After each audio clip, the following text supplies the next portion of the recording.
প্রকৌশল অধিকার আন্দোলনের শিক্ষার্থীদের উপর ন্যাক্কারজনক হামলার প্রতিবাদে আমাদের 5 দফা দাবি।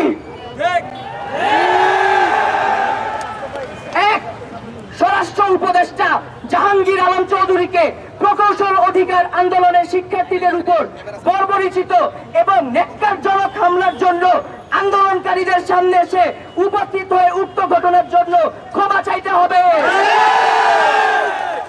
এবং সেই সাথে জবাবদিহি করতে হবে। 2, প্রজ্ঞাপনের মাধ্যমে ইতিপূর্বে গঠিত কমিটিকে আমরা আমাদের প্রতিনিধিত্বের অনুপযুক্ত মনে করি। উক্ত কমিটিকে আমরা প্রত্যাখ্যান করলাম।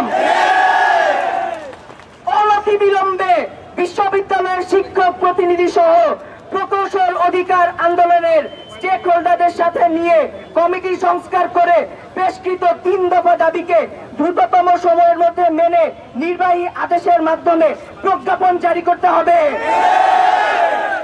এবং এ মর্মে সংশ্লিষ্ট 3 উপদেষ্টা জনাব মোহাম্মদ ফাউজুল কবির খান, জনাব আদিলুর রহমান এবং সৈয়দা রিজওয়ানা হাসানকে আজকে এসে এর নিশ্চয়তা প্রদান করতে হবে।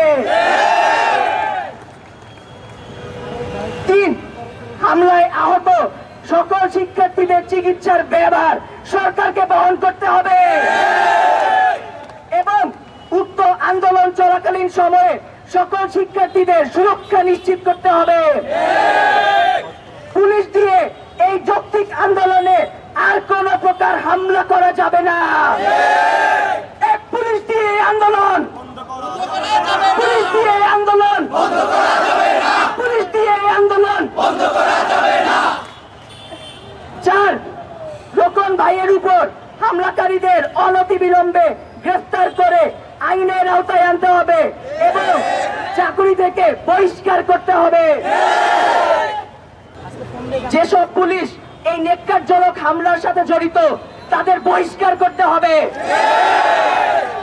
মেনে না পর্যন্ত আমরা সকল শিক্ষার্থী ঢাকা এবং ঢাকার বাইরের সবাই আমরা আজকে এখানে অবস্থান করব।